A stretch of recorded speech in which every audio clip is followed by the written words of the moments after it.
MLG offices in New York City. I'm Axel Toss, joined by Zombie Grub. We're casting some StarCraft 2, specifically IEM New York City, tournament that's happening here in New York City.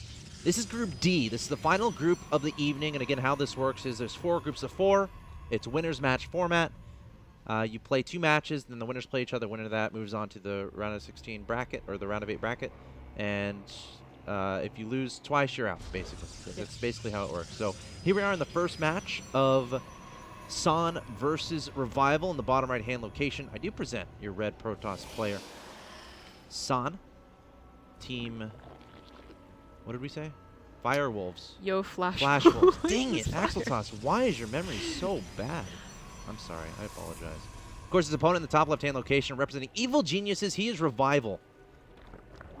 And Revival had trouble dealing with that Blink Stalker all in from game 1. I always want to call them Firewolves. What's up with that? Firewolves. The Firewolves is a cool name, isn't it? It's a cool name, I guess. Yeah. But I guess so is Flash Wolves. Flash Wolves might be even better.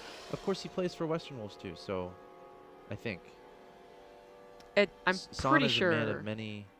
Yo, Flash Wolves is not in the Acer Team Story Cup, so that sounds legit. I agree 100%. But sometimes there are team linkages, like with Acer. Oh wait, Acer Team Story. No, okay. So Acer Team Story Cup. I don't even know. I don't remember this because I casted a few. Sure. But they have mercenaries. Yes. Okay. So now I'm trying to think back in my mind of the rule book. Mercenaries, as far as they have like jokers. Right. I don't think they have to be connected in any way. I just it's a benefit if it is. Okay. I'm not entirely sure. I know because like Major played for Complexity. Really? Or it was either Complexity.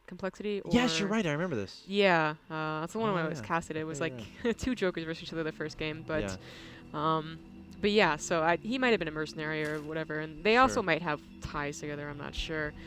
Point is though, is that I'll look it up later. Yeah, of course. And the build that we're seeing here, pretty normal. It's actually San doing the same thing as last game. Yep. Rival obviously not going for an early pull, going for that pull then hatch. Probe trying to make it back. Probe, make it home. His brother trying to help him out. Oh my god, the link gets by, but he's not going to go for the kill. Revival able to sneak inside, going straight into that main base. So, like, considering game 1, San went for that 2-base Blink Stalker all in. Revival almost held it off, but San's Blink Micro was a little bit too good. It was Whirlwind, and there was an early pull that started it all, so if we consider that, like, Revival was kind of behind from the beginning. And then San did that pretty cheeky, weird Sentry Zealot thing at his opponent's third.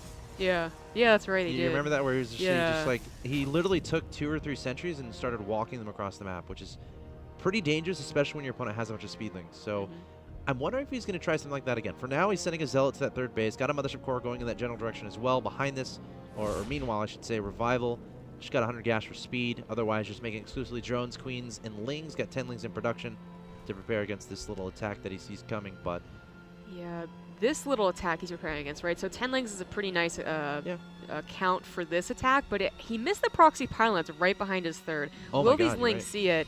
They haven't so far, so San has actually been able to use his 3 gateways to do usually 3 gateway pressure doesn't do a whole lot, but if you catch him off guard, he can cancel the 3rd. Absolutely, and it's so important to spot those early pylons, and San has a pylon literally right next to his opponent's 3rd base. Some lings coming forward here from Revival. He does not want to have to cancel this hatchery. That will be detrimental so much to his progress as this game goes forward. Another Zealot warping in.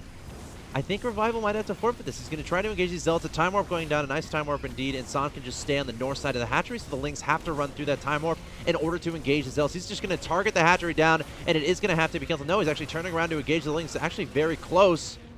Oh, okay. Looks like the Lings. Well, the Mothership Core will kill it. Yes, because there's no anti-air. Overall, so he can feel happy just turning around those Zealots, and now he's going to finish it off. And Revival not even able to get cancel off. Meanwhile, looks like he was poking a little bit at the natural, but San going to be just fine. Also has a Stargate finishing up. But mission accomplished there for San, taking out that 3rd base. And he can wait a little bit and recall, try to keep those Zealots safe, or he can just run the Mothership Core away and let the Zealots die. Yeah. But they're being pretty cost efficient right now anyway. Surprising that he would warp in anything else after this. There's going to be more links coming, so these Zealots were totally superficial. The good news, if there's any good news for Revival after losing that 3rd, is that San did cut probes a little bit for this to get those Zealots out when he saw an opportunity. So I guess it's not as bad, but it's still, the probe count is up currently. Revival just now getting drones. We do see an Oracle coming out. Now, remember the first game he faked an Oracle. I do. So Revival's going to be like, you know what? You're faking. I saw what you did in Game 1. I'm not going to react to that. We'll have to see if Revival has any reaction to that Oracle. For now, okay, he did pop down a Spore. So the thing is, he can literally see the Stargate in his opponent's wall. San was not shy about revealing that. So Revival going to know what's up. He's not going to be caught off guard by that. And we'll have to see if the Oracle can get any damage done.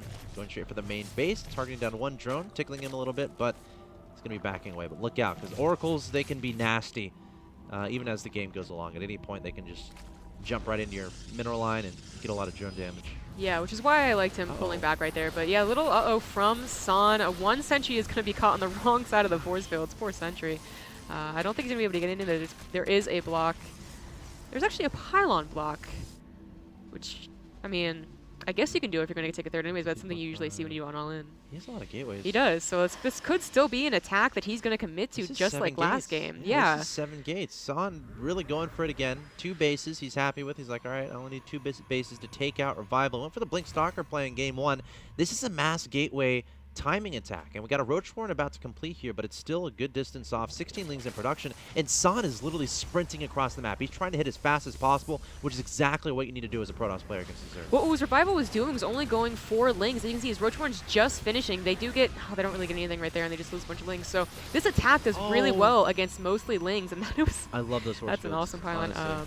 You know, even Revival figured this out by seeing that pylon. Unfortunately, he just doesn't have the tech really appropriate or the near amount of speedlings that you need. You need a lot of speedlings to deal with an attack like this if you're only going speedlings, and he just doesn't have it. And San has a bunch of healthy energy sentries in his opponent's natural expansion, and he loves his force field. He's got a force field on a ramp, force fielding behind the mineral line, and Revival is trying to come up with an answer. 9 roaches, 11 roaches in production, but San looking so dominant in this series.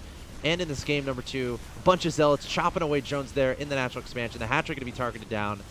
And San just has all the momentum in this game. Yeah.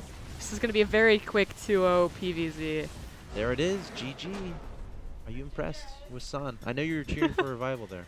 I mean, I didn't say that. I was. Fair enough. San is, one of those up-and-comers that I definitely cheer for. Revival had his tournament, although people don't really remember it. Exactly, right? Yes, no, it was, I thought it was an IEM. It was Home Story. Oh, it might have been Home Story. It was Home Story. I think he won a Home Story. Yeah, so. Well, he won a tournament, and it was unfortunately that one that many people remember, so it's San's turn. San's turn. So how far do you think San will go in this tournament? Well, he seems to be pretty darn good. I mean, of course, he breezed through the group stage, and then even if these weren't like the convincing games as far as San saw during macro, it's convincing in that he can take a series, which is just equally as important. Yeah, San, that 2-0 was pretty commanding. He didn't even have to go past 2 bases either. Yeah. Like, he had these 2 ideas as far as builds are concerned, and he executed them pretty perfectly, and took Revival off guard. Like Game 1, the 6 pool kind of hurt Revival, or the early pool I should say, kind of hurt Revival a little bit, and then we had that push go across the map, and then the second game, hiding that pylon behind Revival's third base. And as a Zerg, if you don't spot that pylon, like, what can you really do? It's incredibly hard to be cost efficient. You're almost always going to have to cancel that hatchery. And then once San took that out, I think that's when he made the decision. Let's throw on some gateways and let's win this game. Because I have an advantage. Took out my opponent's third base. I just want to win right now. Takes the 2-0. So San going to be advancing further. He's going to be advancing to the winner's match of this Group D again. This group involving Revival, SOS, Huck, and San. So coming up next, guys, we're going to have the losers match on the stream. It's going to be Revival versus the loser of SOS versus Huck. You're watching twitch.tv/MLGSE2, MajorLeagueGaming.com. All VODs available 1080p, YouTube.com/official MLGSE2. I'm Axel Toss, joined by Zombie Grub. We'll be back with more StarCraft 2 after a break.